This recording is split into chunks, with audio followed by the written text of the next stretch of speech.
Hola compañeros, sean bienvenidos a esta videoconferencia en la cual vamos a estar hablando acerca de una obra muy emblemática dentro de la literatura salvadoreña. Esta obra de la cual estamos haciendo mención es La corrupción y otras hierbas de nuestro emblemático autor salvadoreño Waldo Chávez Velasco, un autor que fue demasiado reconocido a nivel internacional, con estudios fuera de nuestro país que lo llevaron a poder catapultarse dentro de la literatura, poniendo en práctica su aprendizaje fuera de nuestro país y trayendo todo eso, ¿verdad?, de afuera a convertirlo en una realidad dentro de nuestro país mediante la escritura.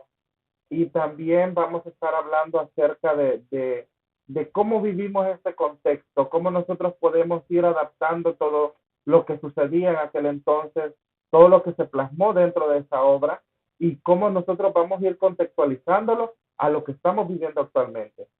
Pero sin estar con tanto preámbulo en este momento, vamos a escuchar la presentación de nuestros compañeros.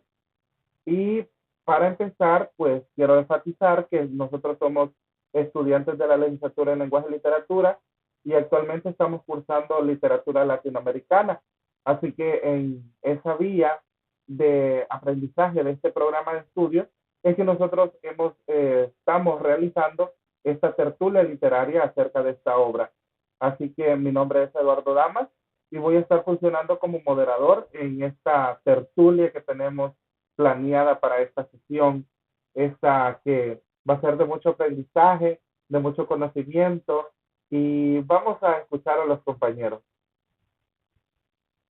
Hola, mi nombre es Fátima Saray Méndez Portillo y como ya lo dijo el compañero Eduardo, ¿verdad? Vamos a estar hablando sobre esta obra tan bonita y esperamos que sea de su agrado, que les guste, que sea reflexivo y de mucho aprendizaje para todos. Buenas, mi nombre es Reina Eugenia Flores Centeno y estoy muy contenta de estar compartiendo con todos ustedes acerca de este tema que es de gran importancia, ya que se está hablando contextos sociales de nuestro país y abordándolos desde el contexto social de antes con la actualidad. Hola, mi nombre es Catherine Grisey Torres Hernández. Pues es un honor pues estar con ustedes hablando acerca de una obra tan reconocida. Al igual pues como lo es una tertulia, pues dar nuestros diferentes puntos de vista o nuestras diferentes opiniones hacia esta obra después de realizar la lectura de esta. Hola, mi nombre es Meilín Saray Chicas Portillo. Estoy muy feliz, ¿verdad?, de estar en este espacio y compartir la opinión de esta obra, una obra de un escritor salvadoreño que en su momento, ¿verdad?, y en la realidad tuvo bastante impacto por su crítica humorística y pues nos lleva a ser, ¿verdad?, cada uno compartir nuestras opiniones acerca de esta obra y llevarlo, ¿verdad?, a la comparación con nuestra realidad. Hola, saludos. Mi nombre es Inmer Leonel Mejía Martínez. E igual para mí es un honor, un placer poder compartir con ustedes en esta bonita tertulia que vamos a tener y tras tocar esos temas de relevancia, de suma importancia para la sociedad estudiantil, desde el punto de vista de este autor de Waldo Velasco, perdón, y cómo poder hacer esa comparativa con el contexto que se vivía en ese momento y con la actualidad también. Un gusto. Muy importante lo que mencionan, gracias. Pues para ir haciendo como un preámbulo acerca de lo que vamos a estar hablando, quizás es muy importante irnos primeramente a hablar acerca de lo que es el porqué del título. O sea, tenemos esta, esta, este título que llama bastante la atención, que es La corrupción y otras hierbas, pero la primera parte, o sea, la conceptualización de corrupción, todos tenemos esta conceptualización, ¿no? Sabemos que alguien que no va por una línea fija, que no va por una línea recta, haciendo las cosas con justicia, con equidad, y que no está haciendo las cosas como de manera bien vista, nosotros le adjudicamos ese término de, mira vos qué corrupto sos, pero y las otras hierbas, el autor es bastante multifacético en la manera en que él coloca esto, pero no como un vicio, porque lo primero que decimos nosotros cuando escuchamos otras hierbas, tal vez se nos puede venir a la mente, habla de algún vicio, y no, o sea, está haciendo énfasis en otros problemas que van mermados ahí dentro de estos mismos movimientos que tenemos dentro de la política. Si bien es cierto, pretendemos a veces como irnos por una vía en la cual no vamos a tener ningún problema, pero fíjese que todo tiene como podemos hacer la comparativa de que todo tiene algo bueno y todo tiene algo malo. Y muchas veces muchas personas no comentan acerca de estos problemas sociales que se están viviendo o de corrupciones que se están haciendo evidentes, tal vez por ser parte de esta corrupción, porque muchos se quedan callados porque están siendo parte de esta corrupción. Además de eso, podemos enfatizar de que este autor Waldo era bastante en su obra, bueno, en esa obra de la cual vamos a estar comentando, es bastante humorista al momento de hacer escritura. O sea, la forma en que él presenta las cosas, incluso hasta la estructura de cómo la obra está escrita en medio de los diálogos de esta, va haciendo animaciones en las cuales está poniendo frases que tienen doble sentido. Tal vez nosotros podemos solo leerla a un principio y reírnos acerca de esto, pero, o sea, si nosotros nos vamos a hablar con nuestro subconsciente, nosotros estamos viendo que él está dejando una evidencia de lo que está pasando ahí. Está tratando la manera como decimos nosotros, está dando patadas de ahogado y está expresando el problema que está pasando. Además de eso, podemos decirte que esta obra viene a ser como un foco mediante el cual se comienza a hacer una crítica social, una crítica mediante la cual la gente no iba a estar ciega ante estos problemas. Y pues hoy en día, con nuestra situación actual, podemos también hacer referencias a las cosas que pasaban en aquel entonces. Podemos ir adentrándonos en una contextualización. O sea, si bien es cierto, hay cosas de que nosotros podemos ir analizando y tal vez no dejándolas solo de forma superficial, sino que dándole una crítica moral, porque específicamente se habla de esto.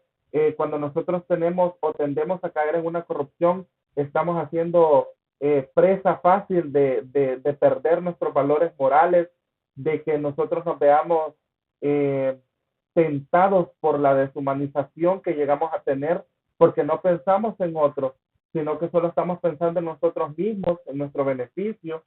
Además, podemos decir de que esta viene siendo una comedia y una tragedia, porque es una comedia mediante la forma en que esta está estructurada, esta está pensada, esta está escrita, pero una tragedia por todo lo que está exponiendo, por todo lo que está hablándose en esta obra.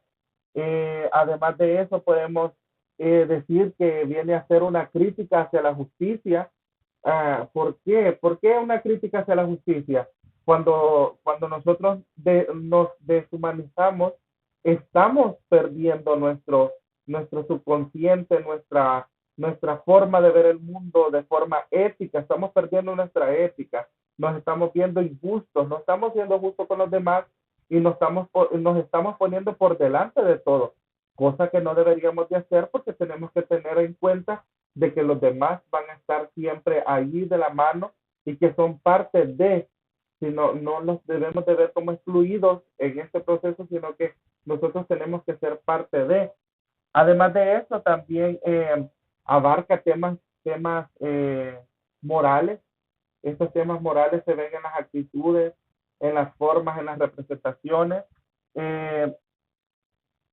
Algo humorístico, algo bastante que fue comentadísimo por muchos, diciendo, bueno, incluso la prensa gráfica entre otras, hablaron acerca de esta obra y hacían que hablaban acerca de que era una maravillosa obra de arte mediante la cual podíamos evidenciar todo lo que estaba, que precisamente Waldo lograba hacer reír a la gente a carcajadas, pero dentro de esas carcajadas, o sea, había un dolor que se estaba expresando. Pero quizá antes de cederle la palabra a otro compañero para que hable, quizá vamos a hablar un poquito acerca de este tan mencionado autor salvadoreño, que pues Waldo Chávez Velasco nació en octubre de 1933 y falleció en julio de 2005. A lo largo de su carrera empezó a estudiar, fue un estudiante de la Universidad de El Salvador, del Departamento de Jurisprudencia y de Ciencias Sociales, por su destacada forma de ser, o sea, su forma académica, su destacamiento académico le permitió o le dio la oportunidad de poder ser becado por parte del gobierno para ir a estudiar a Italia. Allá se especializó y recibió un doctorado en Derecho. Luego, pues, viajó a París a estudiar periodismo y seguido regresó a nuestro país luego de haber estudiado eso. También en sus viajes estudió acerca de periodismo, luego vino acá a nuestro país a hablar acerca de, bueno, a ser partícipe de periódicos nacionales, un periódico en el cual él fue fundador, fue de un periódico nocturno que se titulaba Tejuno, un periódico nocturno que estaba en aquella época, en los años de 1967. También fue parte de un partido, del partido político PGN, fue uno de los que estaban dentro de ese movimiento y pues quizás esa sería la única parte que podríamos ir mencionando y enfatizando de él, elementos destacados de este tan emblemático autor que por su forma sutil de ver las cosas, porque podemos hacer un análisis y una perspectiva y ponernos en la pregunta, ¿cómo este autor piensa exponer problemas de forma humorística? No lo hace de una forma cruda, sino que trata la manera de poner ahí como esa parte surrealista de ver un problema riéndonos a carcajadas. O sea, es como ponernos en el plan de él, o sea, ¿qué estoy pensando y qué quiero hacer, qué quiero lograr con esto?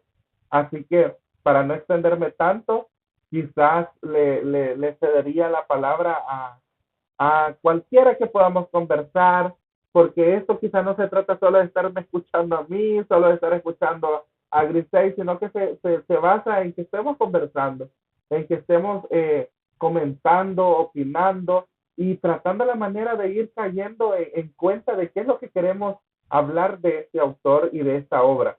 Así que no sé, alguno que quiera tomar la primer, que está levantando la mano, muy bien, entonces le voy a ceder el micrófono a mi compañero en este momento para que él también nos exprese lo que piensa, lo que ya quizás meramente, ¿verdad, Inmer?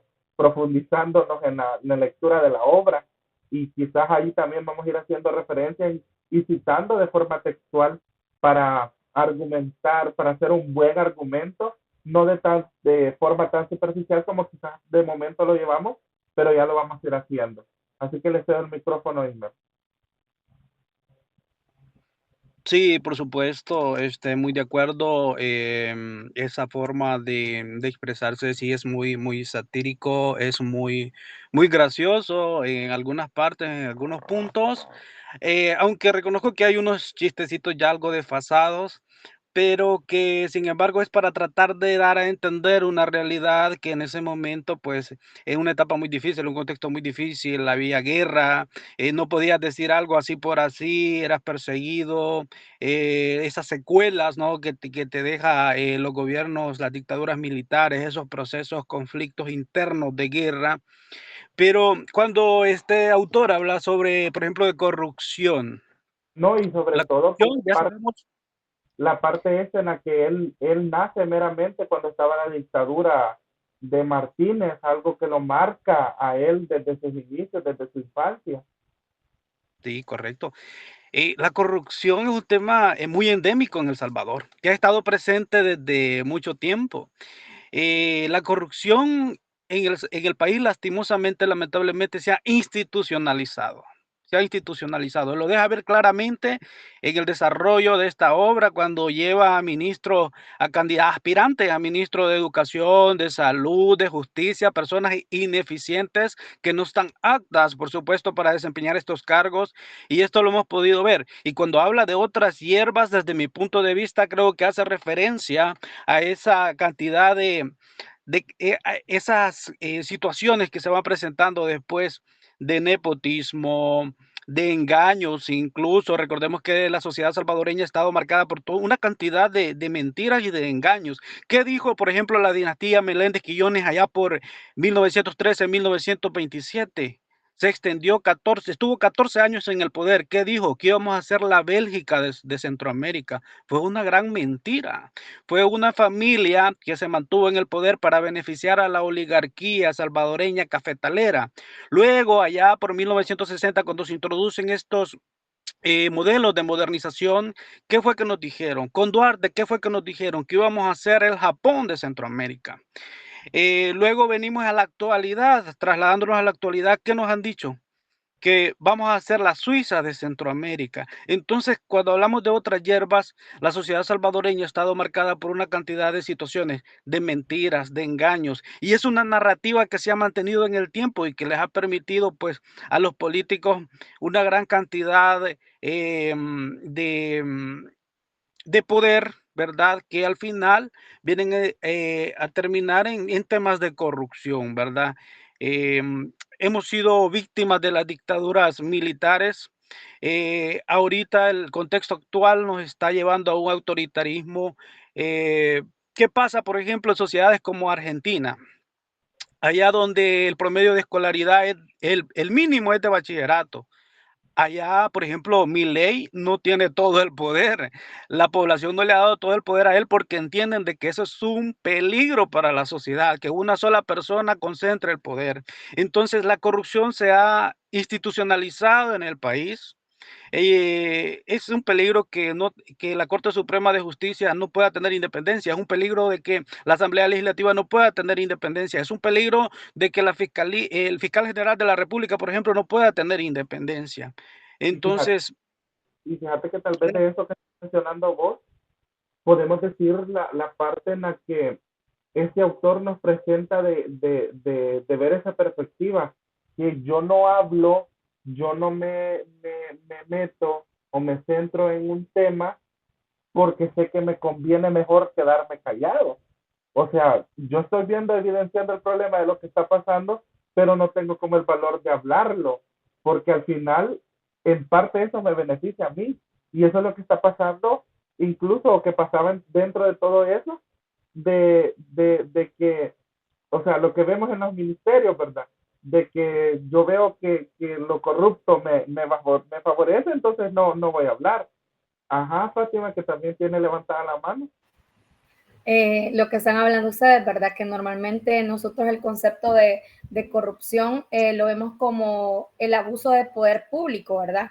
Para obtener beneficios personales, pero realmente pues también es un fenómeno que es omnipresente en la sociedad, es decir, que no solo no le afecta a los políticos, sino que también afecta a la vida cotidiana de las personas. Este tema pues también nos invita como a reflexionar, ¿verdad? Sobre cómo la corrupción se infiltra en las relaciones humanas y en todas las instituciones de nuestro país. En la manera en la que la compañera está mencionando de que se va infiltrando toda esa corrupción, creo que también va al lado de la normalización de la corrupción, porque muchas veces el pueblo salvadoreño considera de que eso es normal y está bien, pero eso no es correcto en muchos aspectos. Precisamente eso es lo que pasa. Hay una normalización. Por lo mismo que si vemos, ya le doy la participación, Catherine, antes de que se me vaya la idea, pero o sea, normalizamos la corrupción. O sea, vemos que el otro es corrupto y que a aquel le va bien siendo corrupto, entonces voy a hacer lo mismo. O sea, perdemos esa moral que tenemos nosotros. Era lo que yo venía mencionando y enfatizando al principio, de que perdemos la moralidad. O sea, esta obra nos plantea la parte moral, dónde queda la parte moral de las personas. Ajá, Catherine, que también quiere opinar acerca de. Pues igual como ya están mencionando compañeros, y se normaliza en cuanto a la corrupción. Bueno, vemos que en esta obra se enfatiza bastante este tema, pero a la misma vez vemos de que así como antes se daban estas acciones de corrupción, pues se dan hoy en día. Claro que a veces no se dan, digamos, de tal manera como antes, pero sí se dan una parte. Pero en cuanto a hablar al tema de normalización, podemos ver que ha afectado a veces demasiado, porque podemos ver en diferentes profesiones, como lo son los abogados o diferentes políticos, aunque ellos sean transparentes en su trabajo, siempre va aquello de que por ser políticos, perdón, o por ser abogados o por ser cualquier tipo de profesión de esa área, son corruptos porque en esa área solo hay corruptos, aunque no sea así. Digamos de que como sociedad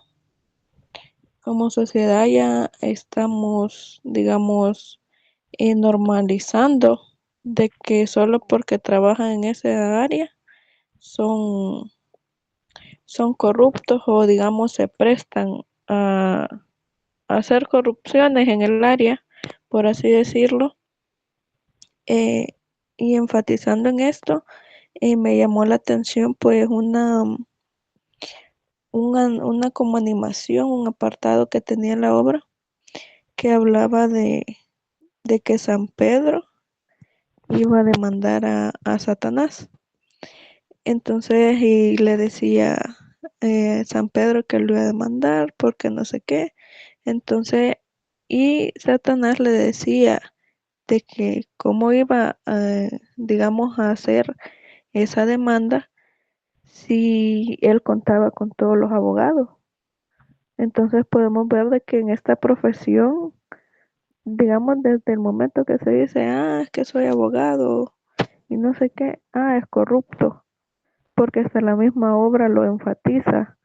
Entonces, pero igual vemos de que hoy en día el hecho de tener ese tipo de profesión o tener ese trabajo no significa que pertenezcamos a esa área, por así decirlo, sino que simplemente desde mucho antes nuestro contexto social y político está acostumbrado a tener este tipo de acciones y digamos a la fecha no lo podemos quitar, porque incluso hasta nosotros decimos, ay no, qué corrupto lo que están haciendo, o ay no, los políticos solo cuando me necesitan me buscan y después ya no. Entonces vemos demasiados temas que a la actualidad entonces están, pues digamos, muy inmersos en nuestro contexto. Y quizás es precisamente lo que ha pasado, de que, como decimos, ¿verdad? De que esto se ha infiltrado y ha estado presente ahí. Entonces es como que venimos arraigando con problemas y que al final solo cambian de parecer. O sea, es como un partido político. Por ejemplo, yo ahorita puedo ser de X partido político, pero el día de mañana soy de otro partido político, pero mis idealismos no van a cambiar. O sea, la forma en que yo veo el mundo, en que yo lo trato, en que yo lo moldeo hasta cierto punto, es parte de moldear, o sea, va a ser la misma. Entonces quizás esto es lo que venimos arraigando y iríamos por esa línea de arraigar, de arrastrar algo que ya, algo arcaico y que nunca lo podemos eliminar. Veía por ahí que Maylin estaba levantando la mano. Sí, ¿verdad? Compartir casi todo lo que los compañeros han mencionado, ¿verdad? Actualmente en nuestra sociedad la corrupción es un tema común, un tema cotidiano. Y si nosotros vemos esta obra, es una obra bastante impacto, la forma en que este autor expresa lo que se vive en el diario vivir de un salvadoreño, de la sociedad salvadoreña. Y si lo vemos en la actualidad, es algo que sucede y es algo que está pasando, ¿verdad? Así como nosotros los salvadoreños decimos, el tener cuello vale mucho. Entonces, eso es algo que está viniendo.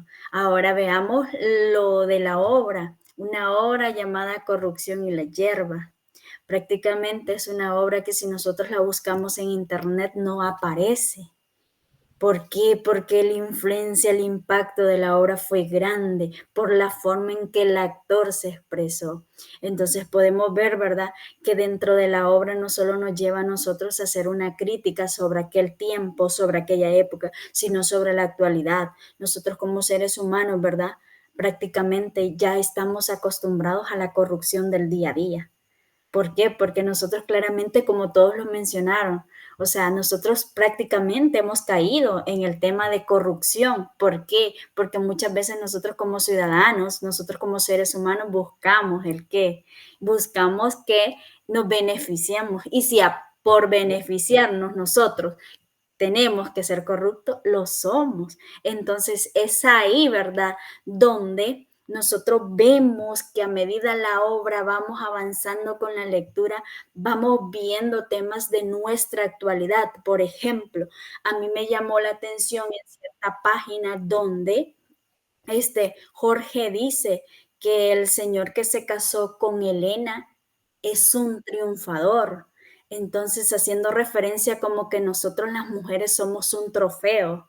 O sea, como que los hombres, o sea, tienen más valor porque él se quedó con esa persona. Entonces, vemos, ¿verdad?, que eso es algo que aún lo tenemos en nuestra realidad y que es algo, lo que es el tema de la corrupción, es un tema donde tiene que ver únicamente con nosotros, porque podemos saber muchas cosas para calmar la corrupción, pero la corrupción tiene que ver con nosotros personalmente, es decir, con nuestra ética, con los valores que nos definen como seres humanos a cada uno, porque cada uno, o sea, podemos, aquí somos 6 personas las cuales podemos estar queriendo cambiar la corrupción, pero recordemos que, o sea, fuera de este espacio hay más personas que sus valores, sus intereses son muy distintos, por ende, muchas veces no les importa, o sea, caer en estos actos de corrupción, ¿verdad?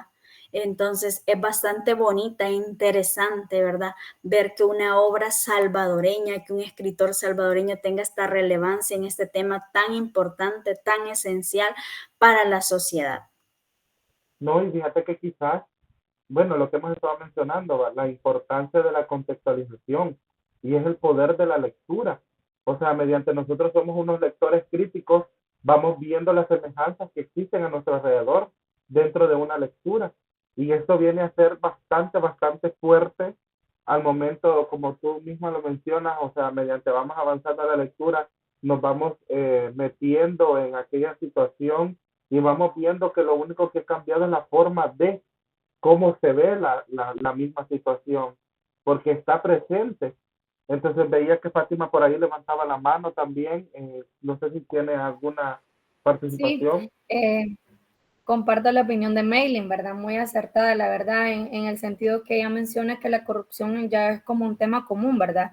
Y que no solamente lo vemos en personas o funcionarios públicos de un puesto como alto, ¿verdad? Sino que también lo podemos ver al momento de que una persona está haciendo una fila y simplemente llega y se mete en esa fila. O sea, porque ve que el espacio o el tiempo se acorta si ella logra y meterse en esa fila, ¿verdad? O sea, ahí también estamos viendo que hay corrupción, en el sentido de que le está beneficiando a ella misma, ¿verdad?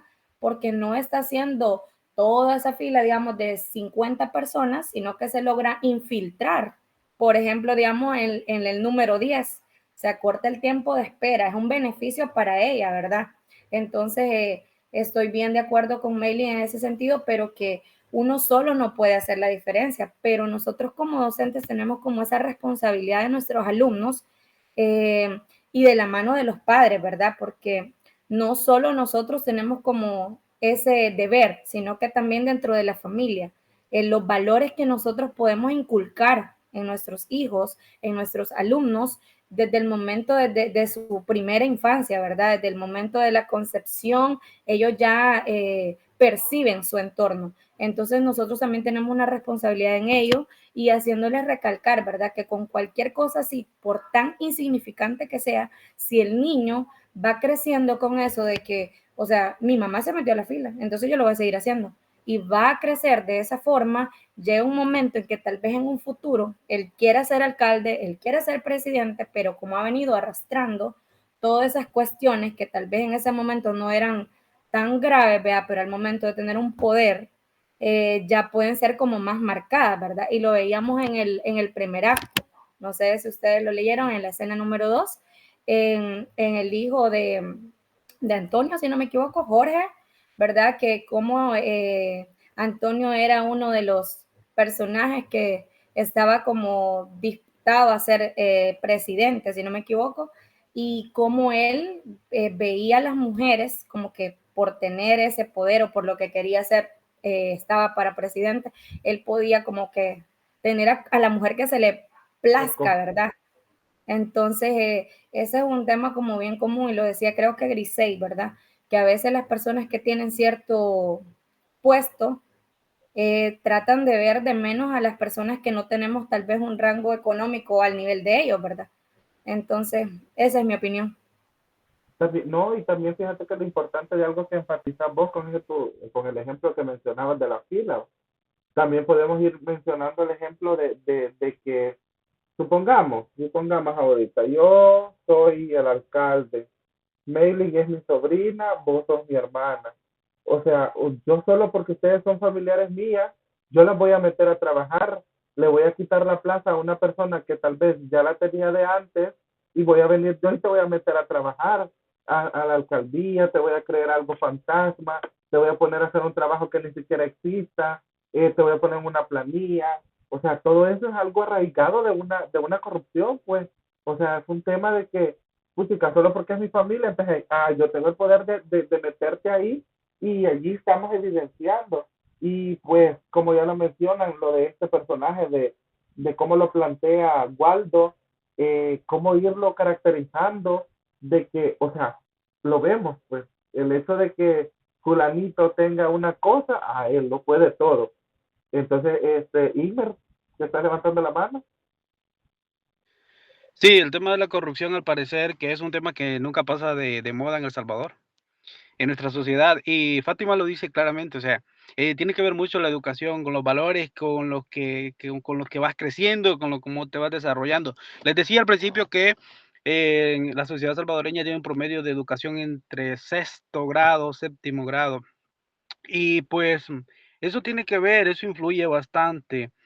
Y con relación a la institucionalización de este tema de la corrupción, pues a nivel, imagínense, de la Corte de Cuentas, por ejemplo. La Corte de Cuentas es una institución que ha sido em, sobornada por los alcaldes en su momento y los cuales tienen la habilidad, crearon la habilidad de poder maquillar presupuestos y eso es un robo al dinero del pueblo y es una situación que lo han normalizado tanto, ¿verdad? Por supuesto, ha habido una indiferencia ciudadana a todo este tipo de situaciones, a todo este tipo de cosas. Em, También en la actualidad podemos ver a estas personas que manejan los medios de comunicación, que eso es una gran estrategia también del gobierno para ocultar ciertas cosas, ciertas realidades que no quieren que uno sepa. Por ejemplo, tenemos este personaje, hablando de personajes, ¿verdad? Tratando de encajarlos en la obra, tenemos, por ejemplo, a Walter Araujo, una persona que ha sido un mercenario de la política, ha estado en todos los partidos políticos y él habla de los sobresueldos, por ejemplo, y él dice que él solo veía que a los demás les daban sobresueldos y él señala, pero a él no le daban, o sea, qué raro, ¿no? O sea, no tiene lógica, no tiene sentido esto, y hay gente que le cree, entonces, cómo esa forma de expresión también logran convencer a la gente, lastimosamente, debido también a la falta de pensamiento crítico, a la falta de educación en ese aspecto. No, sí, ¿verdad? Estamos haciendo ejemplificaciones claras, quizás lo que venimos mencionando y enfatizando, ir contextualizando, porque cuando nosotros estamos haciendo una lectura, y más de esta obra, que tiene temas que a simple vista son fáciles de entender, porque la primera que se viene a la mente, bueno, al menos a mí, no sé ustedes, corrupción, algún caso corrupto, como se ha vuelto tan común, pues ya tenemos esa conceptualización. Entonces, pero no, o sea, vamos viendo cómo es de que para poder entender, para poder llegar a un punto clave, es de hacer un análisis de lo que estamos haciendo nosotros acerca de. Veía que Bailey levantaba la mano, luego Catherine, así que vamos ahí a intercalar las opiniones que tenemos de lo que estamos mencionando. Y quizás, ¿verdad? Iríamos por esa línea de ir meramente argumentando con ejemplos de la obra, porque eso es lo que tratamos de hacer hasta ese punto. Bailey, te cedo el micrófono. Ok, gracias. Vaya, por cuestión de tiempo, ¿verdad? Porque tenemos un límite de tiempo. Voy a recalcar, ¿verdad? Que siento que en mi punto de vista la obra se llama Corrupción y otra hierba, debido a que si nosotros lo leemos vemos cómo se tocan otros temas bastante importantes. Me llama la atención una imagen de la página número 45 de la obra, donde dice un cómico de Jesús, dice, yo soy licenciado de los de ahora y sin embargo he aprendido a leer. ¿Qué se nos viene en esa página? Nos muestra cómo este autor utiliza la ironía, utiliza el humor, pero ¿para qué? Para reflexionar sobre la calidad de educación que nosotros tenemos en el país, sobre el valor que nosotros tenemos a un título universitario. Y lo vemos hoy en día que es nuestra realidad, que hay personas, ¿verdad?, siendo influencers, siendo TikToker, con mejores posibilidades que alguien que tal vez tiene 1, 2, 3 títulos. Vemos cómo personas, ¿verdad?, están apenas comenzando tal vez en una carrera, están finalizando, están recién salidos, como ya ingresan a puestos bastante altos, ganando más que aquella persona que tal vez tiene más títulos. Asimismo, me llama a otra parte, ¿verdad?, donde Roberto le dice a Jorge, igual de una página de los primeros capítulos de la obra, donde le dice, haces bien, porque la política produce más que la arquitectura y la ingeniería. Entonces ahí vemos, ¿verdad?, que hoy en nuestra sociedad hemos devalorizado una carrera universitaria. Entonces le hemos dado más valor a lo político que a algo universitario. Tú puedes tener las mejores notas, tú puedes ser el mejor arquitecto, el mejor ingeniero, el mejor doctor, pero si tú no tienes una posición política, un cuello político, tú no alcanzas, ¿verdad? Entonces, ya para ir cerrando mi aporte, ¿verdad?, con respecto a medida vamos leyendo la obra, no solo nos vamos dando cuenta de la corrupción, sino que de las hierbas, como este escritor lo llamó, de cómo, ¿verdad?, como sociedad tocamos ciertos temas que aparentemente como sociedad los tomamos normales. En el caso, ¿verdad?, vemos cómo, o sea, muchas veces tratamos a las mujeres, porque ahí hablan de las prostitutas, perdón. Vemos cómo, o sea, porque yo tengo este poder político, yo puedo tomar una mujer a diestra y siniestra, o sea, como a mí se me dé la gana. Y porque como yo tengo el dinero, igual, ¿verdad?, como yo voy a ser el candidato, tengo esta posición, estoy aquí en esta riqueza, porque hay parte también donde dice en la obra, ¿verdad?, donde dice, ¿verdad?, que hay que tomar la vida en otra forma. Y dice Roberto, para mí no es tan malo es vivir sin trabajar como trabajar sin vivir, ¿verdad? Y vemos que esto nos pasa a nosotros, que hay personas matándose, dando lo mejor en el trabajo, dejando su vida en el trabajo y muchas veces no gozan de la vida, sino que se sumergen, o sea, en un trabajo día a día, o sea, y que al final vemos que las personas que tal vez tienen dinero, las que tienen un estatus muy diferente, al final los vienen a tratar, como dice la obra, como unos gatos, así, con esas palabras duras, pero es nuestra realidad. Gracias. Muy importante, ¿verdad? Todo lo que tú mencionas y enfatizas. Y como ya lo decíamos, si seguimos dándole larga a todas nuestras opiniones, vamos a llegar, ¿qué? Estamos haciendo esto a las 11 de la noche, vamos a llegar a las 2, 3 de la mañana y nunca le vamos a dar fin. Y eso ya para ir concluyendo, ¿verdad? Porque tenemos un límite de tiempo para nuestra calificación en esta tertulia, que ha sido muy buena, la verdad, expresiva, emotiva hasta cierto punto, porque nosotros llegamos a ponernos en el lugar de estas personas que estaban viviendo estos problemas. Y para no alargarme más, voy a darle la participación a Catherine y luego quizás iríamos finalizando con Reina. Catherine. Bueno, pues enfatizar pues en unos últimos ejemplos de la obra, porque como tú dices, pues hay un límite de tiempo y pues con un tema tan relevante y no terminamos de hablar hoy de tantos ejemplos que hay en nuestro contexto. Para todos. Pues a mí me llamó la atención pues un ejemplo que decía, mis ratos libres los dedico a adular políticos para terminar de convencerlos de que Dios los ha designado para salvar al país y acabar con la pobreza, pero la de ellos. Recalcamos que la frase final que dice, pero la de ellos, vemos que hablamos de sueldos, pues, digamos, millonarios, por así decirlo, para nosotros, que, digamos, cuando hablamos de política o cosas así, podemos ver de que decimos nosotros, ay, ojalá gane para que mejore el país, o para conseguir trabajo, o para que pues nos ayude a darnos más fuentes de trabajo, o pues para que cambie la situación de mi municipio o del país entero.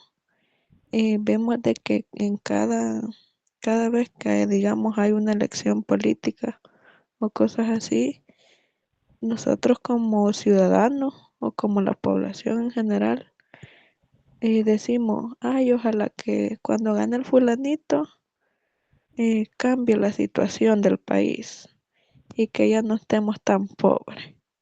Y vemos que en esta frase lo hace relevante, pero me enfatizo más en la frase final que dice que acabaría pero con la pobreza de ellos, de los que entrarían en este ámbito político, no de nosotros, digamos, los pobres, por así decirlo.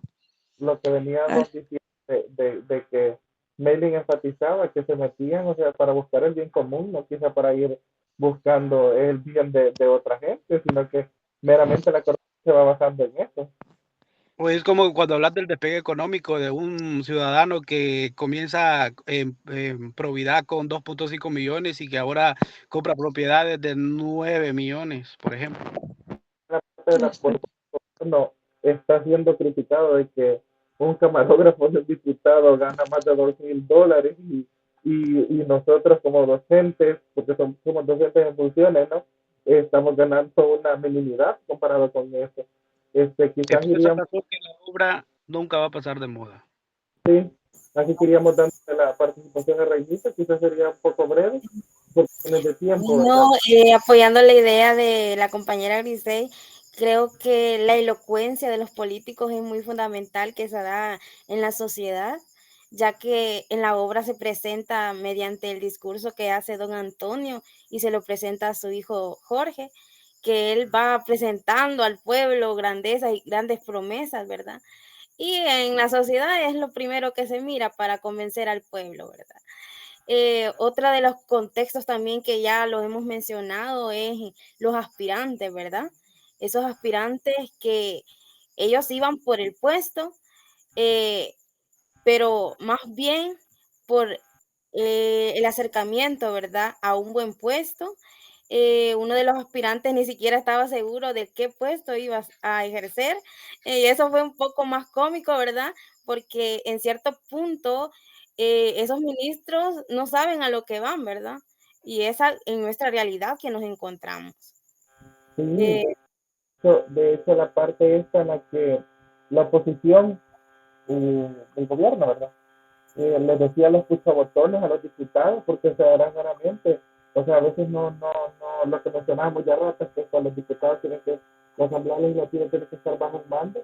Era bien tétrico todo esto y ver cómo este contexto está presente en todo el diario vivir. Porque esto al final se volvió un diario vivir, se volvió algo común, se volvió algo parte de nosotros. Así que quizás llegaríamos hasta aquí con nuestra tertulia, una tertulia que la verdad se nos hizo larga. Al principio creíamos que íbamos a llegar al tiempo establecido y al final nos quedamos con opiniones estancadas que quisiéramos darlas, pero quizás nos vamos a ir quedando hasta acá. Desearles una linda jornada, agradecerles por estar acá y pues gracias por todas sus participaciones, agradecerles y pues que salgamos bien en este tertulia.